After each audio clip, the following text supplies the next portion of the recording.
안녕하십니까 여러분, 머니케어 뉴스 케어만입니다. 지금 20전, 그러니까 8월 중순부터 우리가 8월 28일 그 즈음으로 가는 과정에서 반드시 체크해야 될 게 바로 AI 관련된 주, HBM 관련주라고 저는 생각을 하고 있습니다. 이것을 엔비디아 관련주라고 표현할 수도 분명히 있겠죠. 자, 어쨌든 지금 그 분야에 대해서 상당히 최근에 주가가 고공행진을 하다가 주가가 급격히 조정을 받은 것을 우리가 알 수 있습니다. 자, 이런 것들은 성장주이기 때문에 또 최근에 보면 우리가 밸류에이션 평가를 상당히 높게 평가를 받고 있습니다. 그리고 12개월 포워드로 달성되어야 할 목표 주가들이 올해 내에 달성이 되고 이런 과정들이 있지 않았습니까? 그러다 보면 당연히 차익물이 나오는 경우는 어느 악재에 의해서 크게 나올 가능성이 상당히 높은 것들을 우리가 인지하고 있어야 되는 건 당연하다라고 생각할 수가 있겠습니다. 자, 그러면 우리가 올라갔던 거에 절반을 다 토해놨어요. 그렇다고 그러면 다시 한번 또 우리가 업사이드를 볼 수 있는 부분을 충분히 기대해 볼 수가 있다라고 생각하고 있습니다. 적어도 말입니다. 우리가 지금 8월 28일에 엔비디아가 실적이 좋을지 나쁠지 또 앞으로 가이던스가 좋을지 나쁠지 이 부분에 대해서 정확하게 알 수는 없겠죠. 자, 그런데 투자의 포인트는 분명히 잡고 가야 되는 건 분명히 맞을 것 같다라고 생각하고 있습니다. 통상적으로 보면 주가는 선반영에서 크게 떨어지거든요. 엔비디아 주가도 마찬가지죠. 자, 그렇게 생각을 해보면 이제부터는 또 반등이 일부 구간적으로 나왔고 너무 크게 우려했구나라는 내용들이 나올 가능성이 상당히 높고요. 기술적으로 투자하는 방식은 전 이런 것 같습니다. 전체 비중의 50% 언더를 갖다가 지금같이 낮은 구간, 그러니까 최근에 보면 아마 연휴가 있을 겁니다.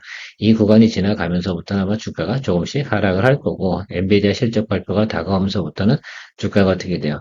살짝 리바운딩 했다 다시 주저앉는 그런 모습을 볼 거예요. 왜냐면 눈치를 봐야 되니까. 그건 당연하지 않겠어요? 자, 그럴 때 어떤 선택을 하냐에 따라서 우리가 또 그 다음에 또 결과가 달라질 거라고 생각을 하고 있습니다. 일단 단기적으로 지금 올라가는 이 구간 대부분이 좀 반등이 올라오고 있죠. 이 부분은 조금 무시하자라고 좀 말씀드리도록 하겠습니다. 자, 그리고 나서 이번 주가 아니고 다음 주 정도부터 조금씩 눌림이 들어오는 그 구간에서 어느 정도는 잡아줄만 하다라는 것들이죠. 자, 그리고 손절 라인을 잡고 가야 되는 그런 전략들이 좀 필요하지 않을까라고 생각하고 있습니다. 저는 뭐 개인적으로 HBM 관련주 같은 경우가 SK 하이닉스를 제외하고는 나머지는 상당히 긍정적이지 않을까 이렇게 보고 있습니다. 물론 단기적인 내용을 가지고 이야기 드리고 있습니다. 과거에도 보면 뭐 SK 하이닉스가 주가가 한 200% 성장하고 거기서 또 절반을 토해냈다가 다시 또 한 200% 성장하는 총 한 뭐 300에서 400% 정도 사이를 주가가 상승했음을 알 수가 있습니다. 그렇게 호실적이 나오게 되면 그러니까 업황이 잘 돌아가는 과정이 온다라고 한다면 그런 과정들이 항상 있었다. 항상 보면 반도체 관련주는 성장하는 그 시점에선 절반 정도 토해내는 구간이 즉 어떻게 보면 그게 뭐 차익물이겠죠. 실제로 보면 우리가 고점은 다 확인했다라고 저는 확인하고 있어요. 전고점들이 대부분 뭐하나 내년도에 가야 될 포워드 가이던스에 도달되어져 있던 그런 그러니까 주가 가격이었다라고 좀 생각을 하고 지금 현재 가격은 나름 그래도 충분한 조정이 들어온 구간이다라고 좀 해석을 하는 것이 일단 긍정적으로 보는 차원에서 맞다라고 생각을 하는데 뭐안 좋은 쪽으로 생각해 보면 이런 것들이 있습니다. 관련주 투자에서 뭐 감가상각 리스크가 있다. 그래서 뭐 바클레이스에는 그런 표현들을 했다고 합니다. 이게 상당히 좀 주기가 빠른 거죠. 보통은 뭐 5년 해가지고 1년에 대략적으로 보면 한 20%씩 이렇게 감가상각을 해 나가는 그런 게 일반적인 거라고 생각하시면 되는데 지금은 이 생산주의가 상당히 빠른 거죠. 그러니까 이 제품이 나왔으면 수명이 상당히 짧아지면 감가상각을 빠르 털어내고 그 칩을 또 새로 갈아 끼고 뭐 이런 내용들이 나오는데 이런 부분들에 대한 감가상각 비용이 내년부터는 충분히 또 반영이 되어질 거다라고 하는 것들이죠. 그래서 그것 때문에 목표 주가를 좀 낮추겠다 이런 내용들이 좀 악재이지 않았나라고 생각을 하고 있습니다. 뭐 그런 것도 충분히 감안해야겠죠. 회계적으로 차원으로 생각해 보면 그런 것들이라고 좀 생각을 하고 있습니다. 뭐 그거 어쩔 수 없겠죠. 그런 부분들은 그런데 저는 이런 생각은 해보는 거예요. 올해 나타난 현상은 아니죠. 올해 감가상각 털겠습니까? 예상보다 더 많이요? 그렇다고 해서 그것들이 나타나는 현상들이 언제쯤 털겠습니까? 예, 연말 지나고 나서 나오는 내용이 아니겠어요? 그렇다고 그러면 우리가 적어도 3분기부터 한 4분기 초까지는 충분히 즐길 수 있는 구간은 남아있지 않나 이렇게 보고 있습니다. 시장이 좋을 때야 뭐 좋은 이야기만 상당히 들리게 마련이고 안 좋을 때는 안 좋은 얘기만 상당히 크게 들립니다. 그러다 보니까 대부분 투자 기회를 놓치게 마련 아니겠습니까? 근데 선택은 해야겠죠. 좋아, 나빠. 그죠? 앞으로 긍정적으로 본다.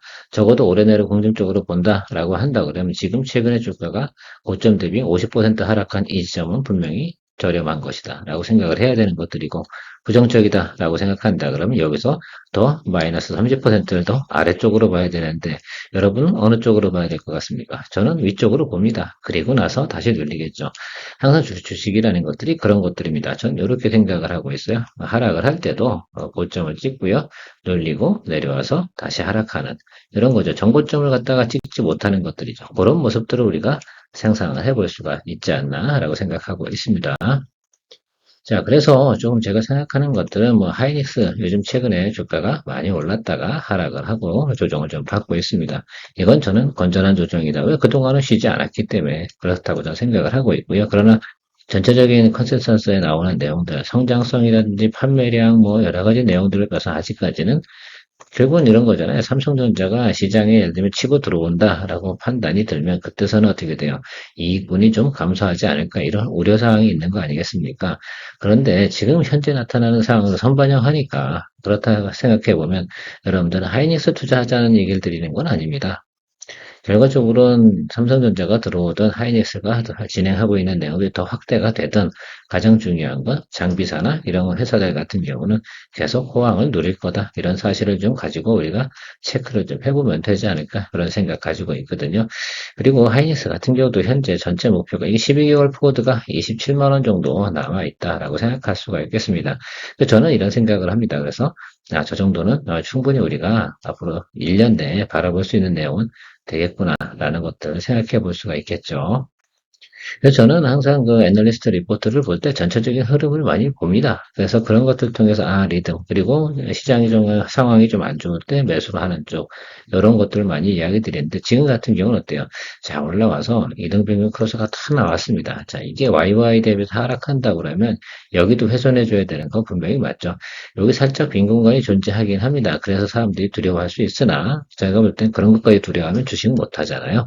자, 여기 지금 반등 치고 올라오는 구간이 있는데 여기서 다시 한번 눈치 보기 하면서 눌릴 건 당연하다라고 생각해요. 이건 어떻게 보면 쇼 커버링 문제도 존재한다라고 생각할 수가 있겠습니다. 자, 하이닉스가 좋냐, 삼성전자가 좋냐 이런 부분을 이야기 드리고 싶진 않고요. 일단 제가 볼 땐 기술적으로는 올라갔다가 좀 내려온다라는 것들 올라갔다 눌린다. 통상 가장 아름다운 모습은요. 여기 121 이평 요 사이에서 다시 눌려주는 게 가장 정상적이다라는 부분만 이야기 드리도록 하겠습니다. 한미반도체하고 이스페타시스 얘네들 같은 경우는 지금 목표 대비 계리율이 상당히 크죠. 뭐 한미반도체는 조금 뭐 제가 볼 때는 목표가를 상당히 높게 잡지 않았나라는 생각을 가지고 있고요. 이스페타시스 같은 경우는 고점 대비 하락률이 상당히 크다라고 할 수가 있겠습니다. 그만큼 우리가 투자할 수 있는 내용들은 있고 사실은 특히 이제 이스페타시스 같은 경우는 가동률이 풀가동 아니에요. 그렇다고 하면 실적으로 봐주는 그런 시장은 분명히 나타나지 않을까라고 생각할 수가 있겠습니다. 이게 한밀반도체 같은 경우는 장비다 보니까 수주가 들어오고 이러는 과정 속에서 여러 가지 한계성이 있긴 하겠지만 지금 이스페타시스 같은 경우는 계속 가동 중이잖아요. 계속해서 성장 중이다라는 것들도 우리가 체크해 볼 수 있을 것 같아요. 뭐 DS투자증권은 뭐 이렇게 이야기하고 있습니다. 저도 근데 그 점은 여러 가지 리포트를 체크해 보는 결과 비슷하다라고 생각할 수가 있어요. 자, 그래서 한미반도체부터 한번 살펴보도록 하겠습니다. 이 높은 고점에서 매수하신 분들 같으면 지금 몹시 당황스럽겠죠. 거의 괴리율이 상당히 크잖아요. 지금 18만 원에서 지금 11만 원 이 정도까지 내려왔다 그러면 수익률을 보면 거의 뭐 말하기가 싫을 정도로 다 내용으로 내려온 것 같습니다. 근데 저는요, 지금 내려오면 내려올수록 되게 매력적이지 않나 이런 생각을 해요.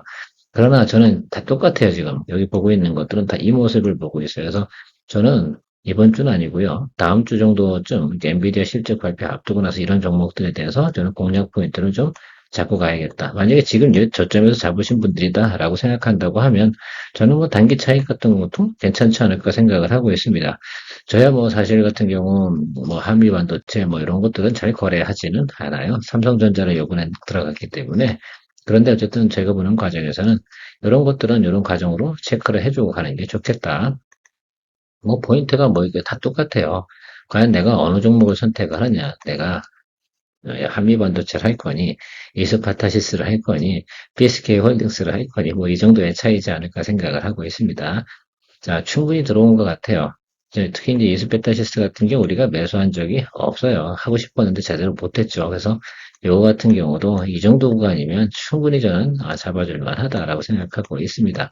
아직도 예를 들면 성장성 남아있고 3분기, 4분기 되면 그래서 EPS나 여러 면으로 생각해 보면 충분히 여기 고점. 그러니까 저는 화면 윗단으로 보지는 않아요. 그러니까 여러분들께서 스윙 거래 하시는 분들 같은 경우는 여기 매물까지만 보셔도 괜찮습니다.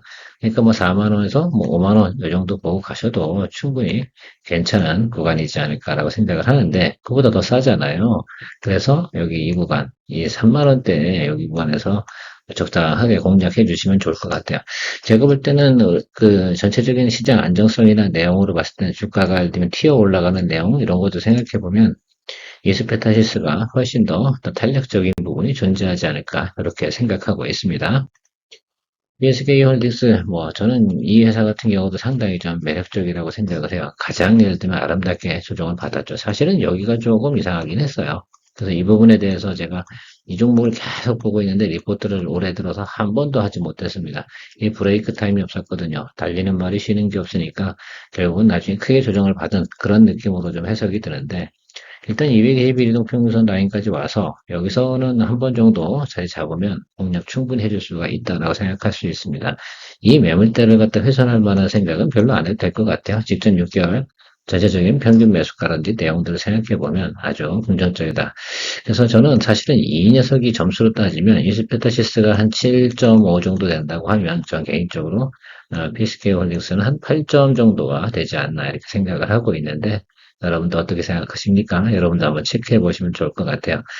일단 그 하이닉스하고 일단 뭐 이렇게 하고 있는 작업들 여러 가지 면에서 보면 저는 뭐 더 하방할로 내려갈 만한 소리가 뭐 있겠어요.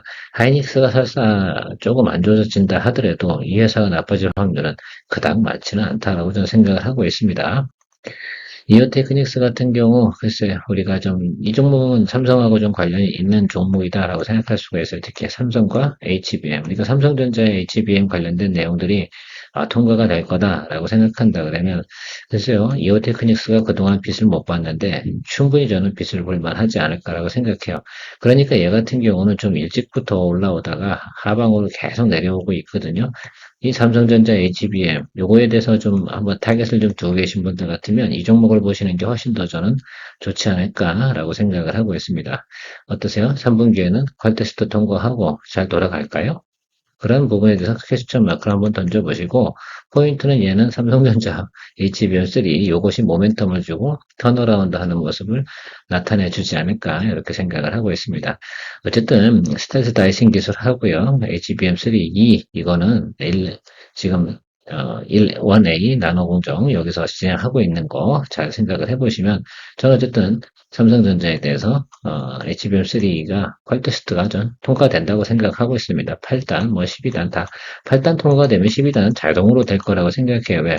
생산 방식이 같기 때문입니다. 자, 그렇다고 생각해 보면 이 부분은 주가가 여기 충분히 볼 수 있는 내용이 오지 않을까 이렇게 보고 있어서 전 사실 이것도 좀 점수가 한 8점 정도 됩니다. 그렇게 좀 생각을 해보시고 고려해 보시면 어떨까? 자, 오로스 테크놀로지는 계측 장비잖아요. 그러니까 HBM3 만들려고 그러면 결과적으로 이게 정렬이 다 되죠. 위로 쫙쫙쫙 쌓아 올려야 되니까. 그런데 주가 조정 면에서는 얘가 제일 커요. 자, 4만 원에서 지금 2만 원이면 100%, 그죠? 예. 이거 아마 고점에서 하신 분은 거의 뭐 날벼락 맞은 케이스가 됩니다. 자, 그래서 지금 여기 저점까지는 다 왔는데 여기도 조금 비어있는 구간이 있잖아요. 그렇다 하더라도 이 종목이 전혀 관여성이 없다라고 생각하면 우리가 매수할 필요는 없겠는데 지금 매력적인 건 뭐냐라고 좀 생각을 해보면 어쨌든 15,000원까지 간다고 가정을 한들 그래서 더 눌린다 한들 여기 공간까지는 충분히 비어져 있지 않나라고 생각을 하고 있는 겁니다. 제가 생각하는 건. 여기까지만 와도 말이에요. 수익성은 꽤 괜찮아요. 그래서 이 아래서 한번 이렇게 눌려 들어올 때 우리가 충분히 공략해 볼 만하다라고 생각하고 있어요. HBM 관련된 내용 분명히 한 번 정도는 우리가 하반기로 가면서부터 삼성전자에서 좋은 소식이 나오면서 어쨌든 다시 한번 바람이 불 가능성은 분명히 존재한다라고 해석을 저는 하고 있습니다. 그런 것들 좀 생각을 하시면서 오로스 테크놀로지가 제가 쭉 찾아본 것 중에서 그 조정의 글피가 가장 컸다라고 할 수가 있겠습니다. 그리고 기타 등등의 여러 개 종목들이 쭉 있잖아요. DI도 좀 보시고요. 아시겠죠? 마이크로 투 나노도 있고, 이거 너무 작은 거라서 그 중에서 좀 제가 보고 싶은 건 테크잉 있지 않겠습니까? 요거는 좀 봐줄만 한데, 아직 제가 볼 땐 조정된 퍼센트가 많지 않아서, 물론 실적이 상당히 YY 대비해서 200%뭐 이렇게 나오는 내용들을 다 알고 있습니다. 그래서 여러분들께서도 한번 체크해 보시면서, 저도 여기 있는 것들을 이렇게 보면서 뭘 하냐면, 야, 저 종목, 이게 돌았으니까 이 종목이 돌겠구나. 계속해서 체크하는 것들이죠. 그래서 겨우 테스트 한번 수익 내고요. 마이크로 투나노 같은 경우도 좀 얘기 드렸는데, 해필 재수가 없어서 매크로 때문에 또 추가적으로 하락한 구간이 생겼고요. 근데 아마 그런 내용들이 없었다 생각하면 다른 것들은 수익이 때가 되면서 싸게만 사면 된다라고 저는 생각을 하고 있는데 한 번씩 여러분들이 좀 체크해 보시면 좋을 것 같고 제가 보는 건 굳이 있다면 테크인 정도가 남은 종목 중에서 좀 볼만하지 않나라고 생각을 하고 있습니다.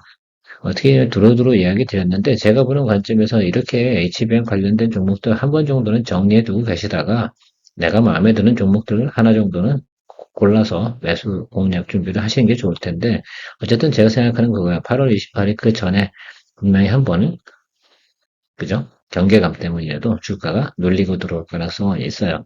그때 선택을 하느냐, 안 하느냐, 그건 뭐 용기를 가진 사람이 할 수 있는 것들이니까 저는 비중 50% 정도는 충분히 들어갈 생각은 있거든요.